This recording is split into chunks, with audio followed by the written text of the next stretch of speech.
bandiraɓe musidɓe tedduɓe yeeɓiyankoɓe Pindi TV caggal ndu jiɗɗen Allah en juule rasulillah sallallahu alaihi wasallam en calmini en jarni en ñaguimo duwaw mais également en neldi duwaw dendagal yeeɓiyankoɓe men kamɓe kala teɓe goni ɓe goniri en mbi yo jaame kisal wone moon en garti ñalawma mo kewɗen arde filande bandiraɓe woni aset e kala aset mo kewɗen filande bandiraɓe yewtere meɗen pamen pamminen en jeewake plateau no aada yaari to junggo men ñama enen gondi e mawɗo Abou Samba Diop gardiɗo galle o mais également junggo men nano ga enen gondi e musidɗo men tedduɗo mo ganduɗa hoorema ko kañum woni Mouhamed Ndim no kewi wiide kala saaha Mouhamed tokoro nulaɗo Mouhammad Rasul sallallahu alaihi wasallam kono kay ko suku mo ganduɗa hoorema tabarakallah machallah ko Allah fewni ɗum noon en ñagonomo Allah tan yo Allah hisnumo hisnanamo aussi ko fewnanimo ko ha tigui rigui omo wawa joddade e mawɓe omo wawa yewtide men ɗum foof ina wawa latade no hani ɗum noon yo Allah ɓoyni ɗum gam Rasul sallallahu alaihi wasallam ko wona ko ɗum bandiraɓe musidɓe tedduɓe en garat tan e tottude kungui mo ganduɗa hoorema ko kamɓe goni ɓe nodden plateau beele ɓe mbawa salmodire bandiraɓe on samba en artude yewtere Mouhamed jaam Allah walema jam walema Alaji Abbas mi jam walema jam wetema jam ñallema no aduno e ɗateɗe lerude mi salminima ko moƴƴi salmini dendagal yeɓiyankoɓe Pindi TV e Koubal ha ɓuuri tengtude kadi e ɓe ganduɗa vraiment ko wattorɓe nde ɗo tumde nde ganduɗa ko pamen pamminen calmini jinnaɗo men Abou Samba Diop en calmini bandiraɓe foof mi salmini musidɗo men Vieux Dia o yi noon o yi omono filanma bombo tan o waɗa ɗum kaste mi noon waya wat feere ndenɗa kamɓe diadiaɓe eɓe jogani mon film ɗum nde film o ko toon to Arabie Saoudi ɗo waɗi ɗum noon kam woodi ko mendumami hen seeɗa tan dartimi min ɗum ɗo ko sukaɓe mbiyata ko ɗum ka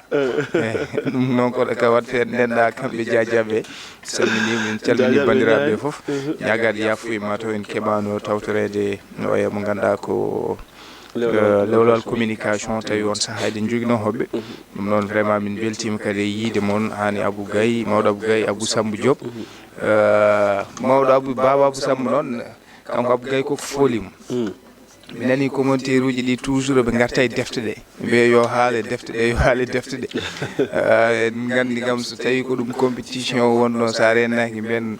est ce que wona Abou Gaye ƴettirayo eyyi nana kam toujours yimɓe en kala haala defte ɗe ndim amde jongui an man mbaɗa ala min ko jimi ko tan kamɓe ala min no kam yimɓe ɗum darodima Qur'an addama silaɓe addama o hokkama kamilaji ɗiɗi nawama juma waɗama e sappo e gandol o hokkama silaɓe waddama cugo joɗima less calen cippa e ɓote guertoɗe ɓenno ponde eyi min kam e kono min kam e min kam koko jiimi tan kaɗum hokkede kamil eyyi min ɗum de woni ɗum woni hawnide ko saabi min hokkaka ala silaɓe eyyi hawnide hala gaga si baba bisimilla Mohamed aset paɓɓeno ɗo e ley nde garɗa subaka haccitaki eyyi mi hastaki a wottaki eyyi mboɗo nden mataw mi hornimi noon ko hirande lacciri haako hono ko occasion ça a été bien passé ko occasion wadde remercier l'initiatrice Salidia vraiment e oɗo concept mo ganduɗa en gandi wadde ko jogono hen ko e jort en dañi ɗum à 100%. Objectif o wonno ko rendinde suudu baba foof suudu baba noon sen mbi ɗum ko kala ɗo ɓiɗɗo pullo woni tawi vraiment ɗo wawa yitude hoorema e concept o oɗo concept en jii ummiɓe ha Mali en jii ummiɓe ha Belgique tawi ko fulɓe en jii également ummiɓe ha Mauritanie partout gari notitade e ndeɗo hirde mais ko ɓuuri ko welde en jii vraiment ɓen ɓe ganduɗa hanki eɗen goyanno e yimɓe men dalloɓe dawrugol tawi ko ɓiɓɓe men ɓiɓɓe leñol ngol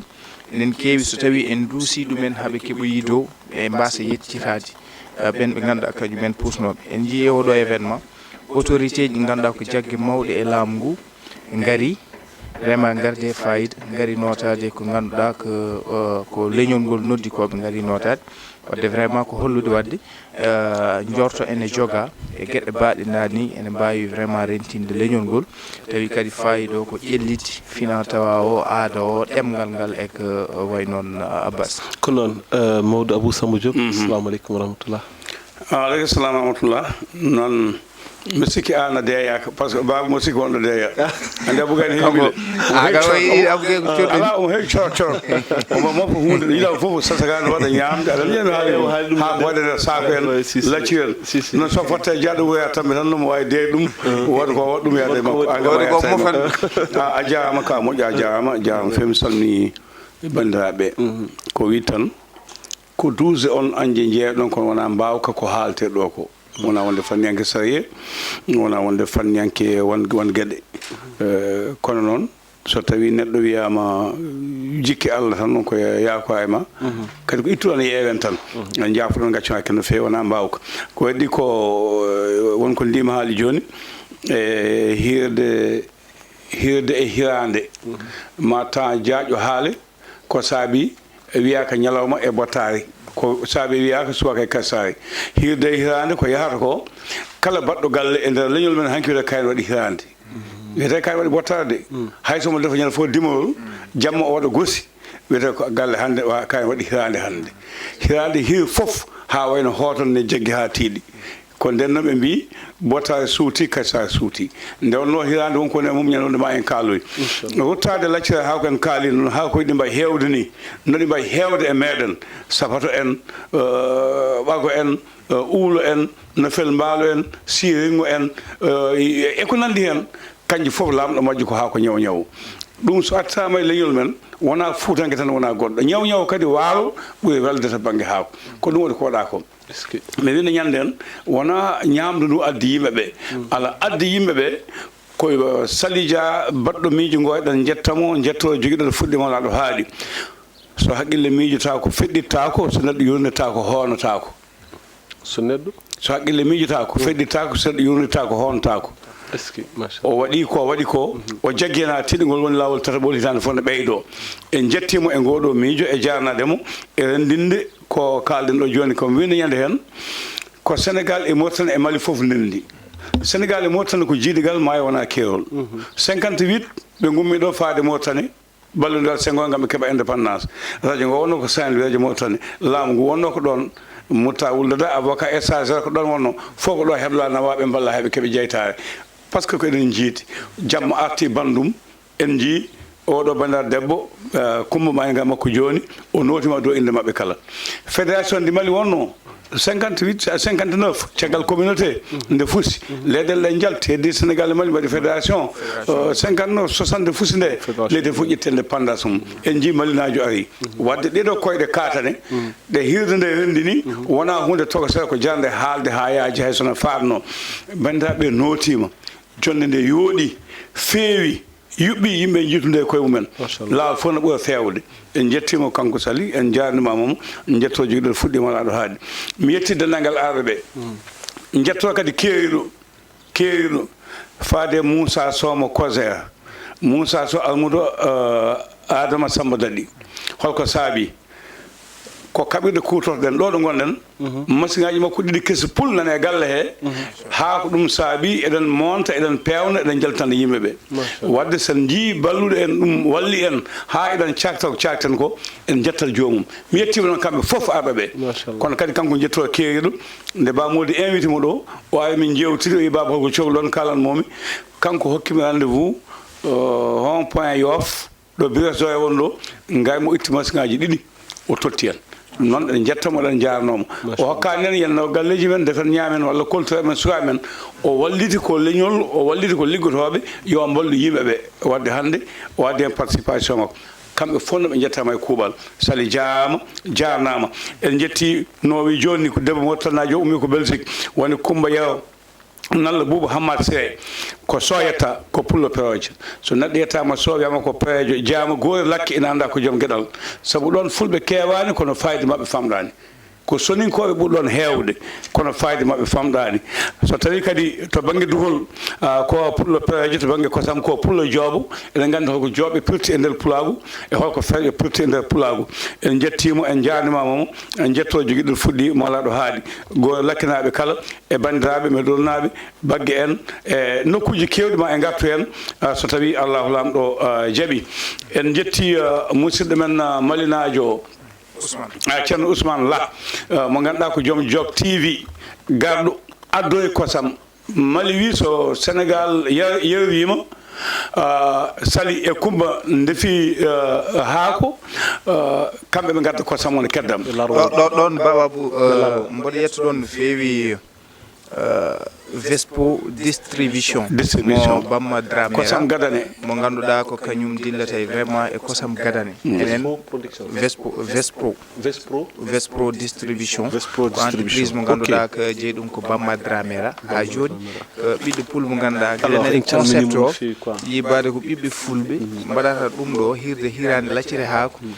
hanke fuutaji men so tawi en ñaami laccire haako a yiyat debbo pullo dado naata e jofne nayyi ɓiro kosam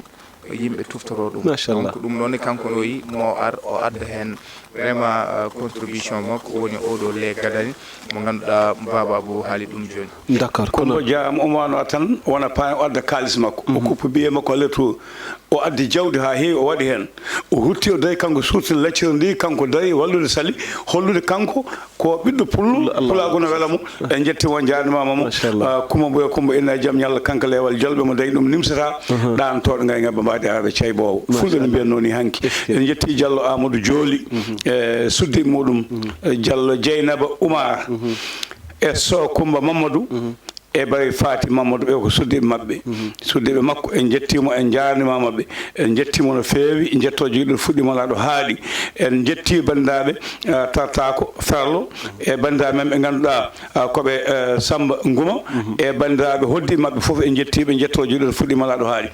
bandiraɓe jaafo en kaali ko heewi ko noon mais Aliou Dembourou aussi ari Aliou Dembourou lalla ari o mo ganduɗa ko kañum woni hono Hammat Ba ari Mokhtar Ba ari o mo ganduɗa ko Jeylani ari e dennagal bandiraɓe woɓɓe heewɓe Dembel ari ade liste Aliou en jimono feewi Mariata Diallo en naaka Alassane Ba en gari Mamadou Sall en gari mo Mbolo Birane e ma en keɓa liste o tan koɓe ɓattiɓe ɓe kalden ma en keɓa liste o kam fof kalen inchallah ɗum inchallah lam jeebi Dembel Dembarou mbeɗo jogui tan anecdote goto meeɗi nande président Macky Sall wiyamo Dembel Dembarou indema ne welimi bon mi andami Dembel Dembarou nono inir ɗum Dembel Dembarou indema nde ne welimi kadi rawande jaafuɗon Dembel dañi teddugal guila rawande dendagal mairuji kardiɗi ɗi bonnani jawdi mairie e juuɗe mumen baɗɗi hen doole mumen o heeɓi ndin jeenari laamu ummiɗo e hokkuyimo ɗum commune o mbaɗo firti ko ñamani jawdi mairie o tottani mo fotani tottude o haɗani mo fonno tottude otti jawdi makko kadi o watti hen o dañi ndin jeenari machallah ɗum noon ɗon ndewten calminen ceerno Aldiouma Sow kañum ni ko on ɗon diwan jeeya donc garen e toɓɓe men ɗi ganduɗon ma hannde ko ɗum jiɗɗen vraiment yewtande bandiraɓe en cuɓima noon toɓɓe tati toɓɓe men arovenir nde woni alhaali Farba Ngom kamɓe ɗayru sar toon to pôle judiciaire financier enen gandi wonko hesɗi heɗet ɓen kanko Farba noddanoma le 15 o rutti kadi o noddata le 17 o noon ɗum ɗon fof ɓuuri hawnade ko hen tigui rigui ɗayru sar ari caggal no ɗayru sar ari wonko ɓeydi laɓɓitinde gueɗe ma en gartu hen so tawi goto men foof en jogui hen yiyande toɓɓere men ɗimmere hannde garten ke nden ɗon sankar walla nden ɗon boomare nde ganduɗa ma on ɗon ɓiɗɗo biyeteɗo Pape Abdoulaye Diop ɓe kolliti wonde ko tergal e nder lande Pastef kono noon ko haare lombi hakkude makko e militant mboɓe tuumi kañum ko militant jeel lignum mom mbo les nationalistes mbo Tahirou Sarr mo député à l'Assemblée nationale kanko Tahirou Sarr noon o yeddi wonde on ɗon jeeyake makko mais en tout cas ko heewi ewde ke makko jeeya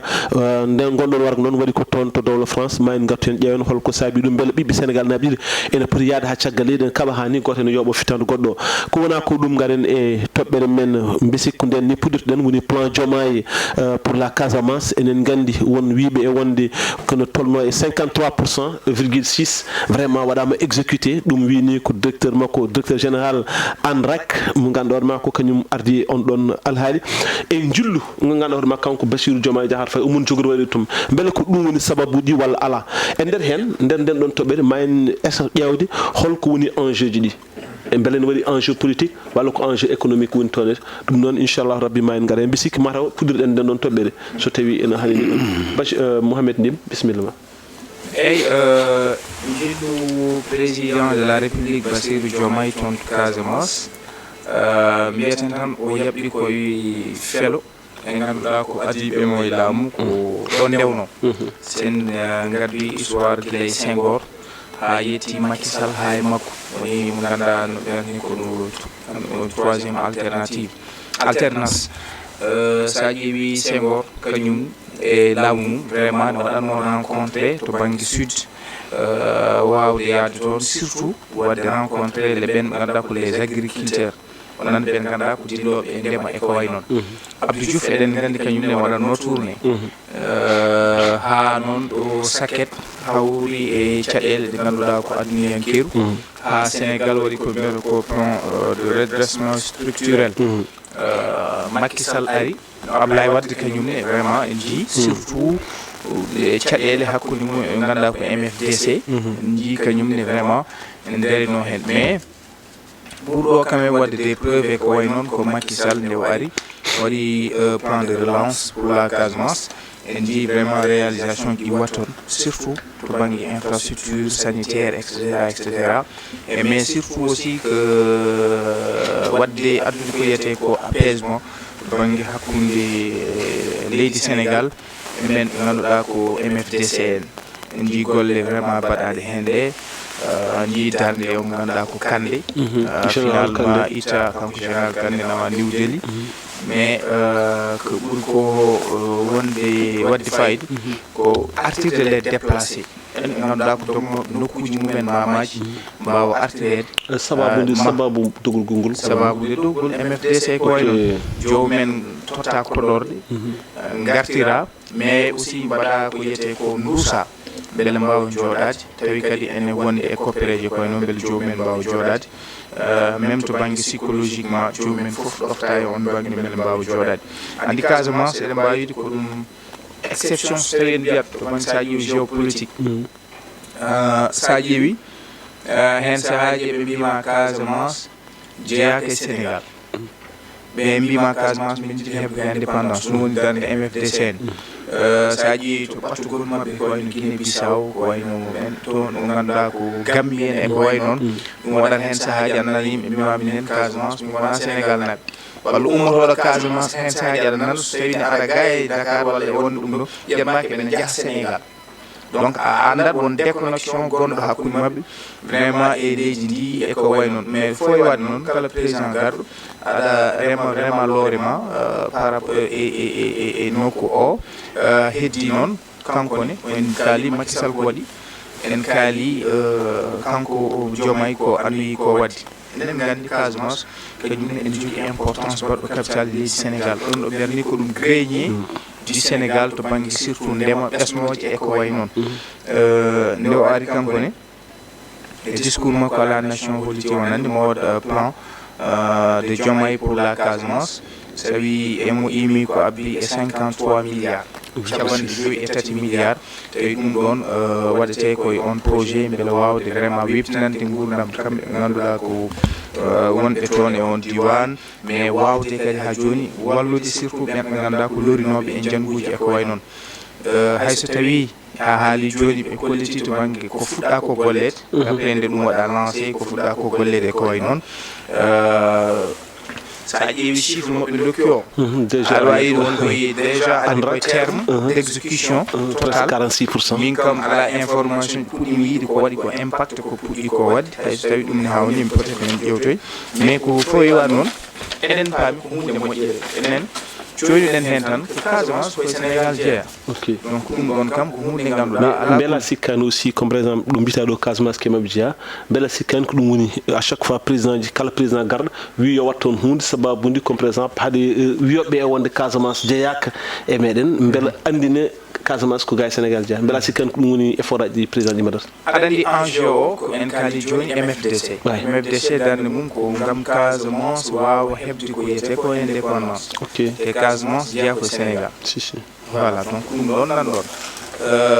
hande kanko le président Bassirou Diomaye Faye o wata rewde tan koto ɓen ɓe ganduɗa koɗo ndewnoɗo alay sago ɗon tan o wata rewde beele vraiment wawde dusde ɓen ɓe ganduɗa ko population Casamance maintenant enjeu o ko ganduɗa eɗen gandi hande le premier ministre ko toon jeeya Ousmane Sonko en ji vraiment wonko wonno hakkunde makko e mo ganduɗa ko kay woni le président Diomaye et même tourné o en ji mo ganduɗa ko kañum lomtimo e maire o woni Djibril Sonko kañum haali no wonani to banggue mobilisation e ko way noon beele jaɓɓade kanko président de la république en ji yoga ɓe ganduɗa ko pooji kanko Ousmane Sonko mbi kañumen vraiment jaarani e on initiative kañumen ko wadde boycotté wadde saboté kanko gargol makko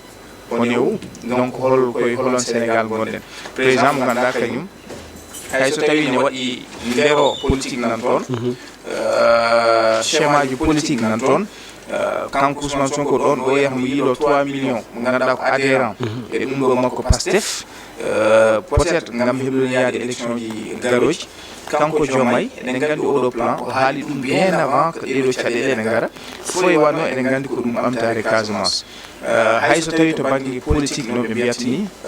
ma ɗum won ko ganduɗa ko wadde posé beele janggo jaam so dawrugol politique yonti ma won ko dañmi ɗo walla ala fo e wan noon hande bo sikki wona ko foti wonde sibu gargol makko toon presque eɗen gandi Macky Sall nde o ari kanko mo waɗatno des conseil ministre décentralisé région fo yaha toon mbaɗa e tourné ji makko économique yaha o waɗa conseil des ministres décentralisé à la région mo waɗan ɗum e Sénégal je crois que ɓeɗon so tawi ɓe gari ko addi ndeɗo eɓɓore plan de Diomaye pour la Casamance e poti ko jaɓɓademo e koɓe mbiyata ko accueil baɗɗo chaleureux e mbawa ƴewde kadi holko addi gam wonande gartam pour la Casamance mo sikku ɗum funno wonde beele hande oɗo saaha mboɗo sikki en potano wonde e guerre politique e contexte gonaɗo hande au moment où enen goni e caɗele min goni e ko mbiyata ko redressement e ko way noon mboɗo sikki vraiment ɗum kam fota wara en garani e on contexte mais fo e wa noon en jii kam dès maintenant ɓe puɗɗima ko yeyete ko campagne uji mabɓe politique ok ko noon donc somo faami campagne uji politique ɗi puɗɗima e côté économique kam pour min jagguɗa ken moƴƴi no feewi mawɗo Abou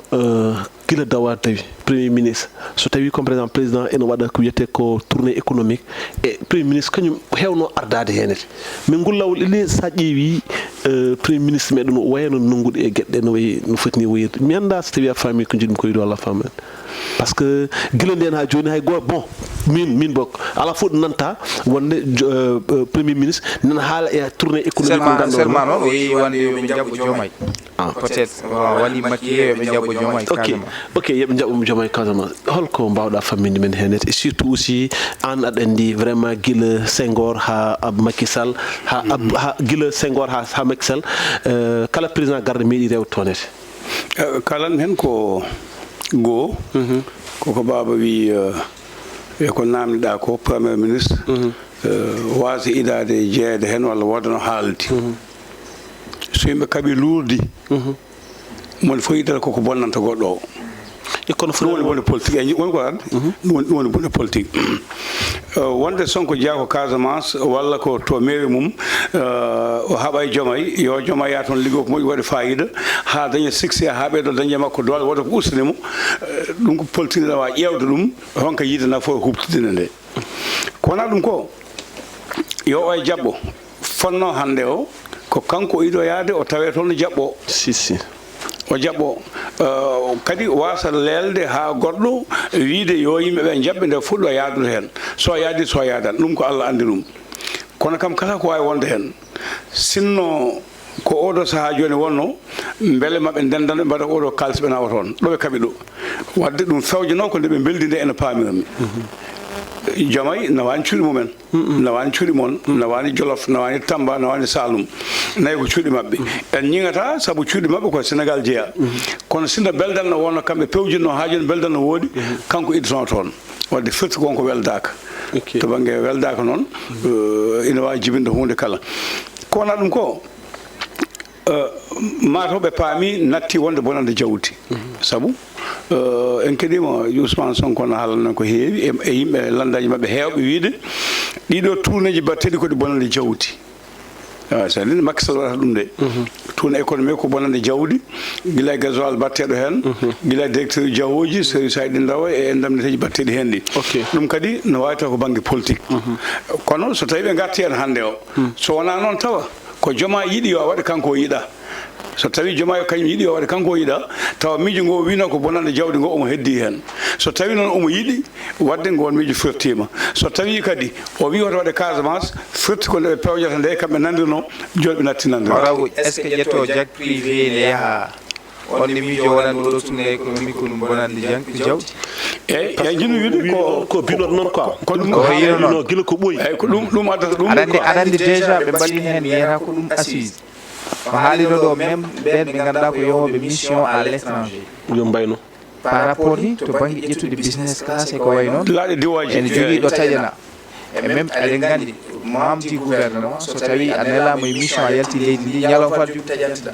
so tawi ko kamɓe mawɓe goto maɓɓe taƴane ko 250 000 e ko fawi 500 000 e ko fawi ɗum fof taƴanoma kanko en jii kala mo yalto jettata ko jag privé est ce que on ne miijo o décentralisation Bassirou toon to Casamance ko bonnere jawdi toon yimɓe yiiɗi eyyi ko yiɗi wi tan e mbaɗanera ko yiɗi wi tan so joomum haali ruttima waɗi ina wawi taw ko haalno ko yedde dawgol walla yettima hoore mum ko heddi noon ko jooma leeli wadde ɗum ɗo o leeli wadde tourné économique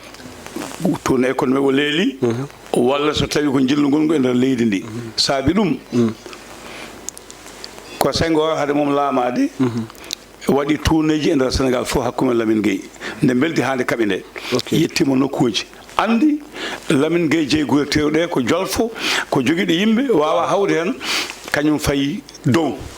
balla ceerno Seydou Nourel Tall mbiɗo men ya remoɓe e awoɓe e aynaɓe kañum Mamadou Dia on yillima ko ɓuuri hewde Sénégal yii caɗele Sénégal caggal muɗum kanko Senghor nde o laami nde o yeehi hen nokkuji ɗi Abdou Diouf woni premier ministre makko yaade makko yi ɗo yaɓi fof ne yaɓɓa ina yiya caɗele ina ɓeta ina andi goƴaji gonaɗi ɗi heege nge e ɗon kay caɗele ɗe ɗum ko windande to banggue kebleteɗo to banggue laamu Abdou Diouf nden laamima jokki ko Senghor waɗanno ko no waɗi jilluji mbaɗi noon heddo noon ko saaha fof jilluno mocce ha ɓeydo xaalis ɓuri hewde joni xaalis ɓuri hewde joni punal ɓuri hewde joni cakteɗe ɓuri hewde wadde Abdou Diouf waɗi fonno wadde ko Ablaye Wade nden ari andi nafoore nde no woodi jokki e ɗin jilluji wadde Ablaye Wade nde guila ɗum wonani guila 78 nde fuɗɗi dañde sappo e jeetati député naati assemblée nationale ko neɗɗo jahanno ɗo e leydi ndi ne haalda e mawɓe ne haalda e yimɓe fof jooma yo dañan ɗum wadde président Macky Sall wonde Ablaye Wade nde woni guila woni directeur hydraulique woni ministre nangam woni nangam ñande fof ina yaada hen ina yiya ina andi ko wonde leydi andi caɗele gonɗe leydi ndi nde ƴamata laamu nde suudu cuurel galle galleyel yii andi faggudu Sénégal no wuurdata banggue caɗele jooma dañani ɗum jooma Allah hokkani wonde ministre yaade président de la république Allah hokkani ɗum wonde conseil walla technicien yaade ministre mum yaada e président ɓe jaaha e nder ɗiɗo nokkuji wadde yaadu ndu to banggue mawɗo leydi ndi hayso mbiyani jooma mbiyen mawɗo leydi ndi ko andude nokkuji ɗi taw wona jagañaw tan jeeya wona tan ɗon tan jeeya e ko nandi hen anda leƴƴi ɗi anda kottiki anda gonka ka anda wona caɗele e jiimo o yi Fouta ɓooyani o yi Ndiayen Penda o yi Ndema Ka o yi Ngalanka Amo o yi Nangam ɗum firti ko meeɗa yiide ko way noon wadde mbiyeten koto banggue mawɗo leydi laamiɗo o leelide jippade e nokkuji ɗi ko gonga ko haɓata baaji ko koye baaji yaltata Abbas jeeyowo kosam nunɗuɗo ɓetowo ko nunɗi fof ma peɗel mo moddu so moddima men laaƴade hen ɗum jeeyowo kosam fof kala nde juuɗe ma moddi ma laaju hay sa wujjata kam ma laaju woni bon noon ko jaa ha laaɓa wadde yaadu ndu ko safude nafoyi ko yaadu faggudu wiya kono yaadu faggade militaji nan toon e yaadu ɓedde ko golla ko melle nan toon walla ala toon ko yaadu ɓedde dañde mawɓe wawɓe disnade ɗum ko yaade ɓedde andude janggo so wiyama yoɓe dokka naggamo e mbawi hokkede wadde joomayi leeli ɗum wadde heddi noon ko Allah saw jawdi ndi yaada hen mbino ko haɓata baaji koye baaji ummoto ko addata laamu ko adda jawdi ko hen jawdi ummoto so lamɗo ne yaaha ummade e ministre makko e conseil makko e gardeji e foof ngaalu yaltat kono sa ɓeti ngaalu jalto ngu yataw ko golloto ko ina ɓurto ɗum taw wona ñaami yari yewtede indemnité arti joɗima waɗi ɗum ko lawol segata noon e Casamance mo yeehi o mi winanane nde fewjetende wona tan joomay goto fewjino wadde ɗum ina wawi taw konko Sonko fewjino ɗum mais waɗi saɗede caɗele Casamance ene mawni ene keewi wonko baba haali hen joni artude yimɓeɓe bomboje gubbaɗe ɗe e nokkuji tan e Casamance sa yaltiɗo wiyete ɗo bloc hande a naati ɗon ɗo wiyete hande bloc a naati e Gambi ɗo wiyete ɗo commune Oulampam ha a naatoyi toon to ganduɗa ko département mo Bignona o ɗo wiyete bitti bitti en e Sumthioly-Thia en Katiba Vanga en a yawti ɗon pop ma taw cikkata ka wonani e Sénégal koye checkpoint uji ɗi rabelaɓe jogui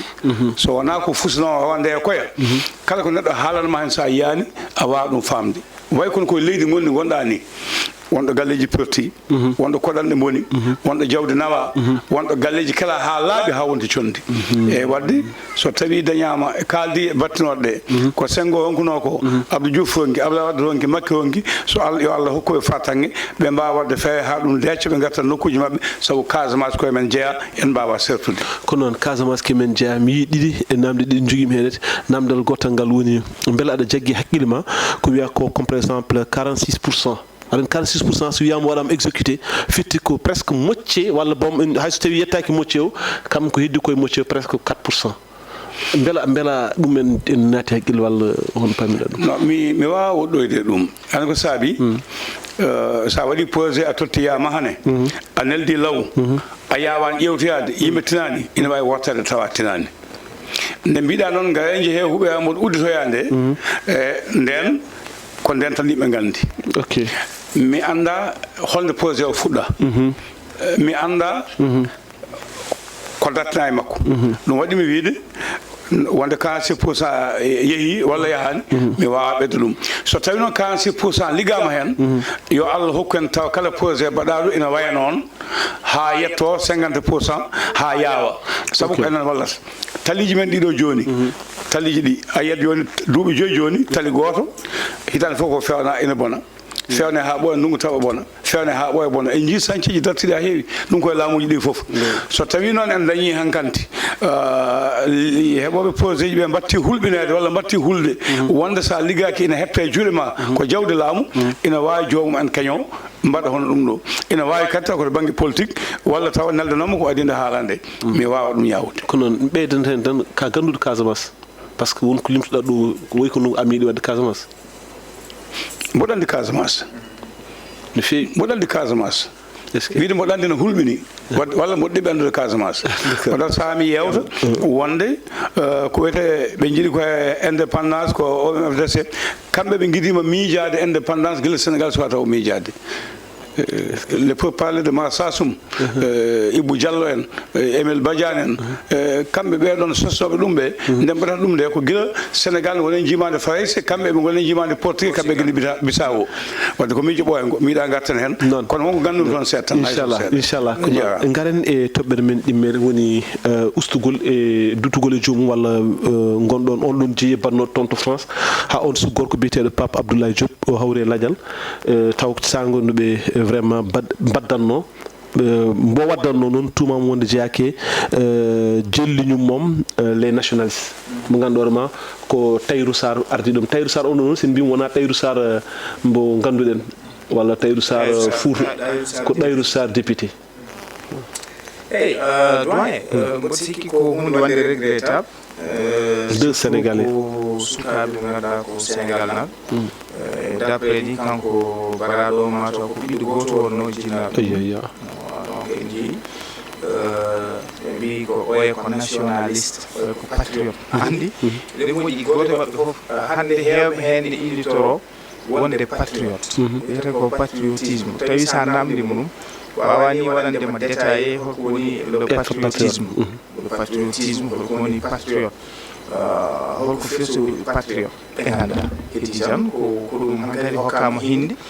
notirto ɗum ko kala jeeyaɗo e ɓen ɓe ganduɗa ko lande Ousmane Sonko nationaliste eɗen gandi toujours kalde nanɗa nationaliste ko neɗɗo mo ganduɗa ko opposant baɗɗo virulent e leydi donc ɗum ɗon ko hunde nde ganduɗa sa ƴeewi to banggue histoire politique e leyɗele ɗe ko way noon en jii ɗum sa ƴeewi hande kanko mo ganduɗa hande ko Tahirou Sarr mo ɓe mbiyata mo ganduɗa ko kañum woni les nationalistes ɗo e leydi ndi yimɓe fof ne gandi darde mum hayso tawi wonko joomum hen haalata hen sahaji to banggue wonande gonka étrangère uji e leydi ndi surtout tawi joom an ɓurɗa wadde a ƴeewani ko c'est vrai ko aɗa wawi wonde nationaliste ƴewde ko ganduɗa ɗum ɗo ko ɗum ɓuural leydi ma par rapport e ɓen hoɓɓe ɓe ganduɗa ko jippotoɓe leydi ma gollotoɓe ko way noon tawi joomumen hayso tawi ne golla aɗum waɗani gartam leydi ndi kamɓen ɓe mbaɗa contribuer e contribuable Sénégal tawi joomum oɗon mbaɗa ko poɗɗon ko wadde kono kadi fewani yoɗani wadde ciblé tan leydi walla ni ko wadde ciblé tan communauté hande sa ƴeewi kanko Tahirou Sarr discours makko eɗen mbawi wiide hande waɗi fusé tan koye men ɓe ganduɗa ko kañum woni guinéaɓe ha ɓuuri tengtude ɓe ganduɗa ko fulɓe Fouta Guinée te hande ɗum yeehi haɗum rufi e Sénégal hande hay an kaalowo an haalpular o so tawi a haali pular tan mbiyata kono no ɓe mbiyata ɓe jogui moɓe ganduɗa ɗum woni ko ɓe mbiyata yimɓe ka ndereng ka pullo Guinée donc eɗen gandi ɗum ɗon wonko ɗum jibinta so tawi an ka ɓiɗɗo Sénégal naji guila e tane en ha e tanumen koye leydi ndi ummi walla jeeyani e les pères fondateur e leydi ndi so tawi a yiyama an a wona ka étranger ka koye leydi ndi ɗum ko ɗum fibre moɗum waɗato e ɓerde ma ha mbaɗa wonka ko ganduɗa ɗum ɗo peut être a nimsa hen yimɓe ƴeew holto ɗum ummi ɗum koye des discours ɗi ganduɗa ko min mbiyam ko ɗum des discours communautariste ɗi ganduɗa ko ethniciste donc je crois mais sa heeɗima joni comme par exemple Tahirou Sarr kanko sahaji o e kaɗo gonka walla ngalɗo baɗal kanko o yalti waɗi discours o holliti wonde ɗo tumateɗo wonde ke makko jeeyake makko o tumni noon keɗeɗo gueɗe o wi par ce que a yita neɗɗo makko ene waɗa live o wi a yita neɗɗo makko ene foɗno ko ganduɗo makko ni woni kareli e gueɗe baɗe noon ete non ɗum ɗon ko bon hankkadi ko bonata ko boni tan peut être joom il faut waɗa o wi kadi neɗɗo makko ala yaɗo o wi kadi ala kay carte membre no foti hande ɗo e Sénégal parti politique 300 et quelques politique parti mbawa ɓuurimi andude ko kalami ko temedde tati eko fawi parti politique holno foti jiiɗa e mouvement ji ɗi e alliance uji e ko way noon ɓe ganduɗa oɗo ko membre authentique mo ganduɗa ko juuɗe carte membre heewani donc ɗum ɗon kam wona hokkude des preuves à l'appui wonande oɗo jeeyaka yiyam on koye makko jeeya presque ko innitorto koye makko jeeya nde wenno nde o yaani jeeyaka e makko donc ɗum ɗon ko ɗum gueɗe discours aji politique e koye mais jiɗen ɗi tan ko andi kala leydi ndi garɗa aɗa tawa toon wadde Tahirou Sarr en mais a ƴeewoytu après to banggue batte mumen holko ɗum jibinanta mumen kañumen e koye mumen mi hokkuma exemple tan ya Italie ƴeewa baɗɗo Matteo Salvini de 2000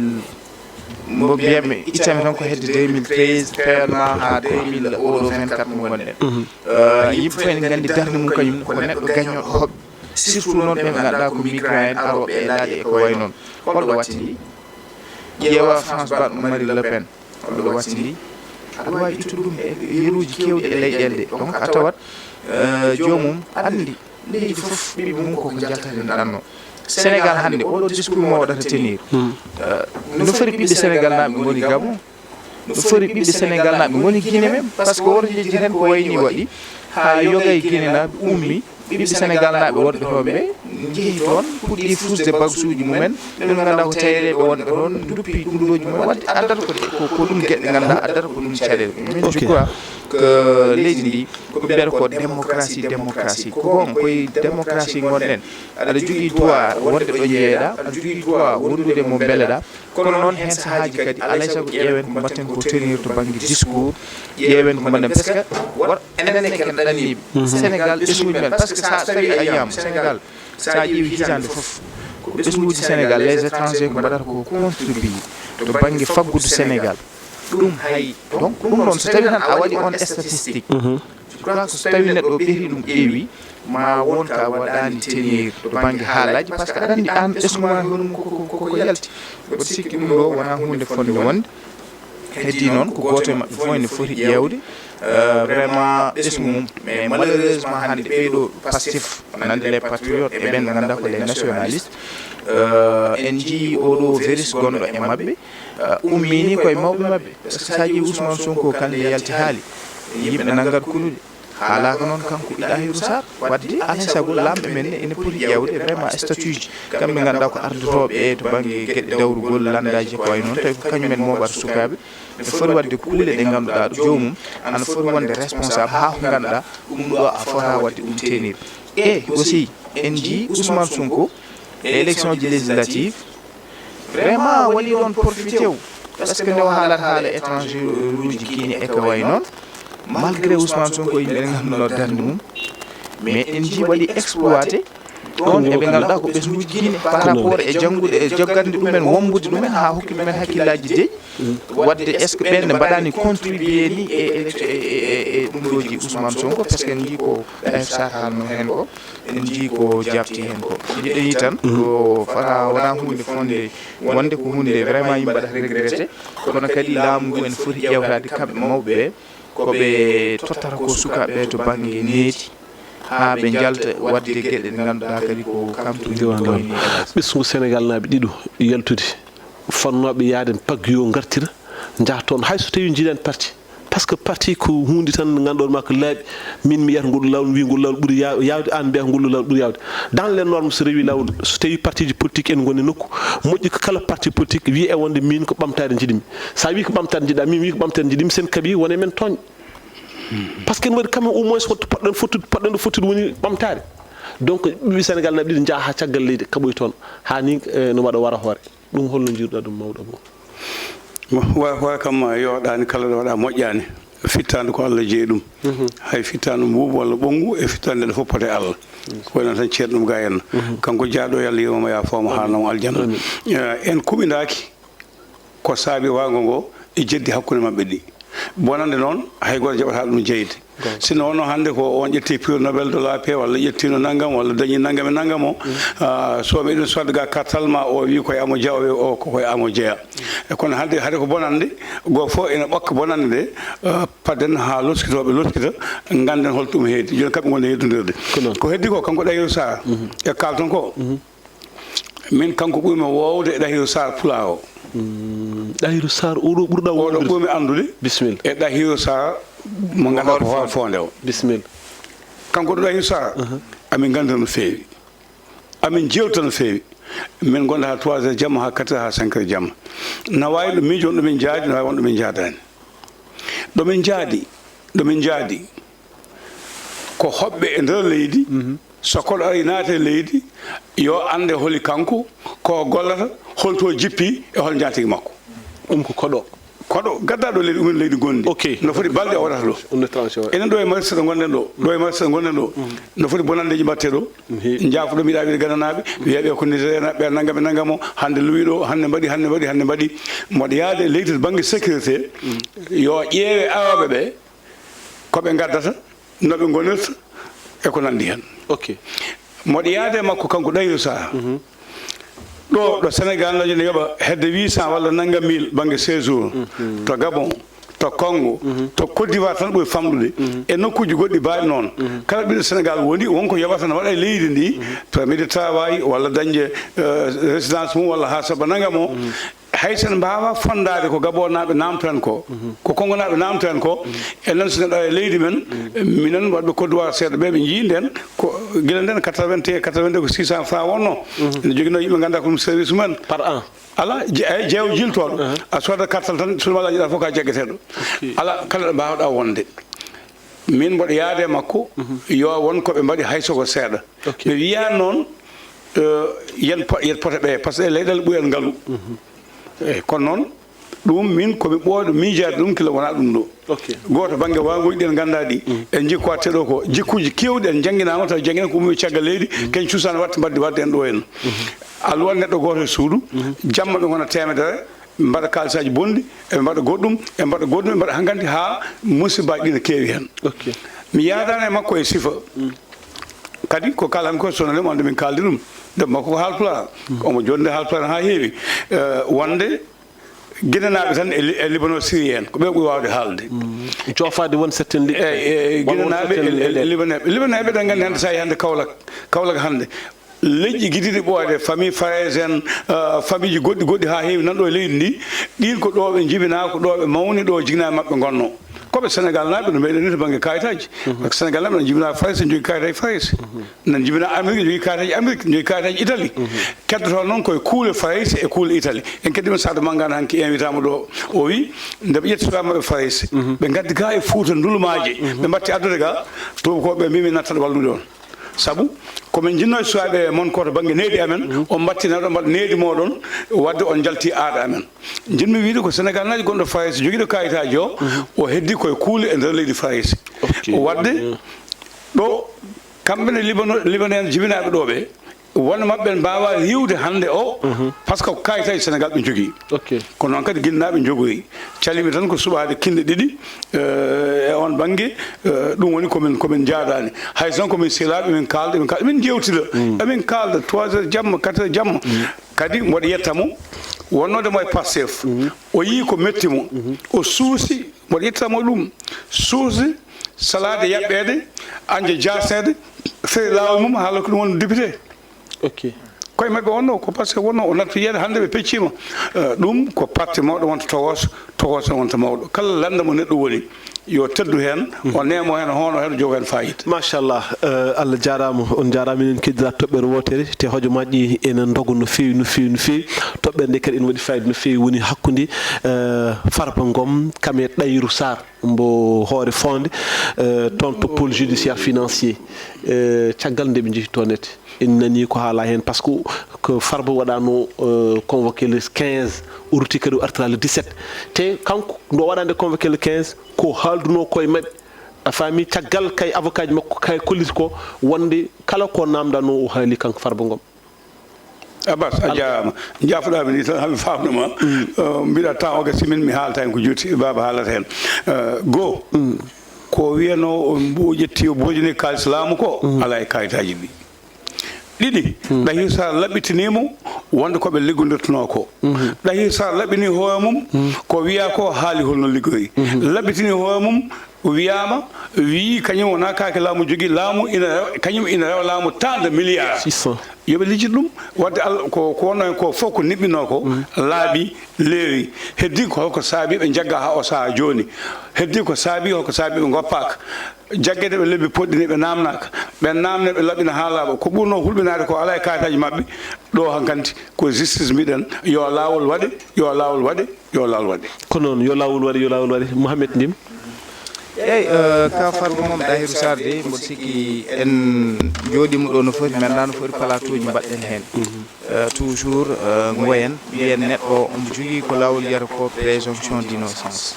neɗɗo leydi ni hoore mum aɗa jogui charte uji ɗi ganduɗa ɗum ɗo ka badduɗo ɗum e ɓen ɓe ganduɗa ko leyɗele ɗe ganduɗa hande kañum fof ndendi ciñiɗi to banggue gueɗe justice ko way noon hande koɓe mbiyata ko goomu droit de l'homme en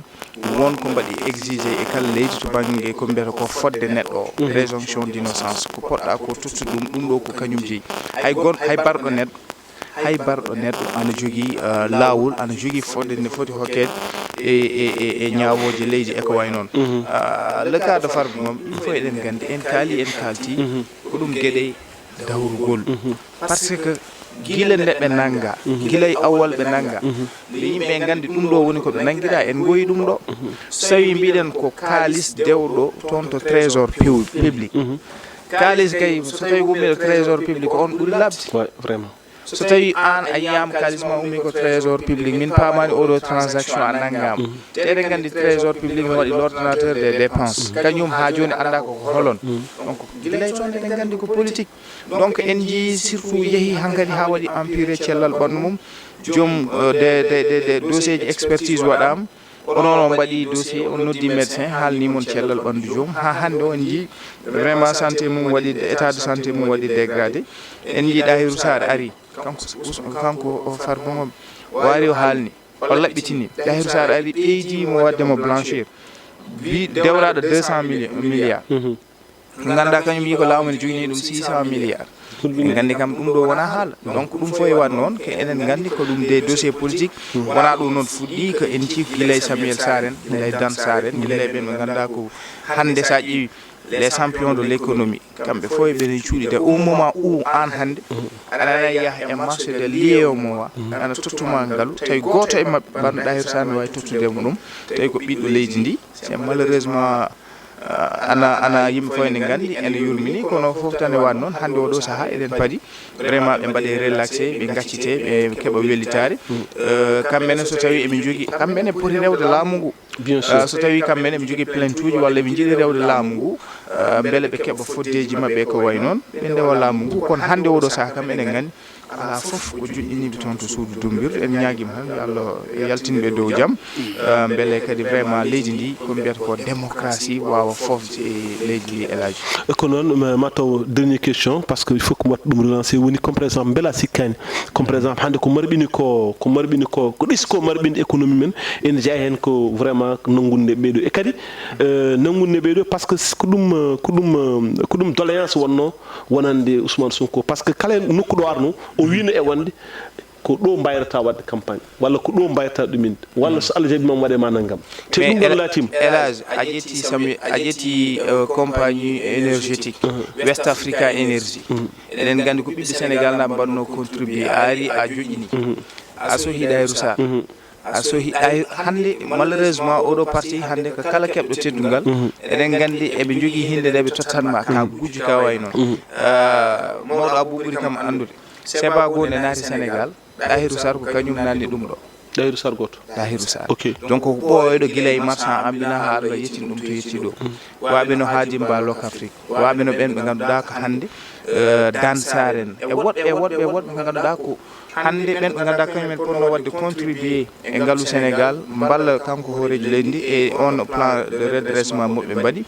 ko ɓen ɓe nawi kaso donc alay saago en lofoto e caɗele ɗe gonɗen ɗe élage yo Allah luftene ɗeɗo caɗele vraiment yo Allah lufta Sénégal en tout cas pour l'instant enen gandi ko ɗum muusal tigui rigui kadi enen ñaago Allah subhanahu wa taala no kewɗen wiide e kala subaka doppinɗen enen ñaago on ɗon dow yo Allah yaltin Farba Ngom kam e Dayrou Sarr pourquoi enen ñaago ɗum ɗon par ce que enen gandi kamɓe keeɓe nafoore mi wiyani keeɓe nafoore leñol kono keeɓe nafoore Sénégal donc keeɓe waɗanɓe Sénégal ha Sénégal naaɓe tini tigui rigui ɓe darinima ɗumen par ce que sa ƴeewi ñandeno pôle damal pôle